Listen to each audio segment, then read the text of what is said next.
10. Insubordination. Refusing to do work, deliberately obstructing behaviors, and even using a combative tone to a supervisor or members of leadership can be used as grounds for firing an employee. A notable exception to this is refusing an employer or supervisor's request to break the law or violate public policy, which is often protected under federal or state whistleblower laws. 9. Inappropriate use of social media. In most circumstances, an employer is within their rights to fire an employee based on social media use. Reasons for this can range from engaging in activities that the employer or company do not approve of outside of work, bad-mouthing the employer online, and, with notable exceptions in some states, political affiliation. 8. Tardiness. Clocking into work late or leaving work earlier than an employee is scheduled is quite common and reflects poorly on the employee.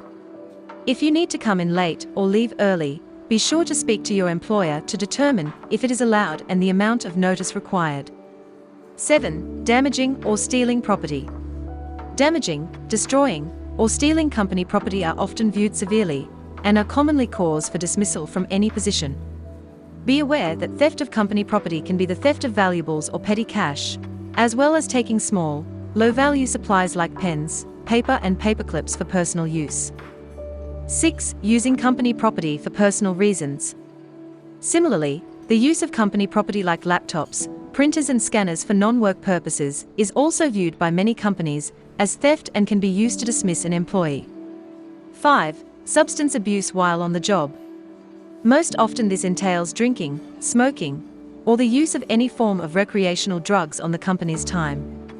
This includes coming to work drunk or high. 4. Violating company policy.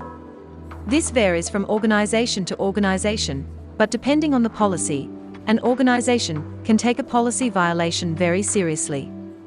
This can include things like inappropriate language, dress code violations, and failure to follow procedure. 3. Taking too much time off. Often in line with company policy, an employee taking time off when they shouldn't be doing so may be grounds for dismissal. This includes faking illness to take a day off, not coming into work when requested, or taking unapproved time off.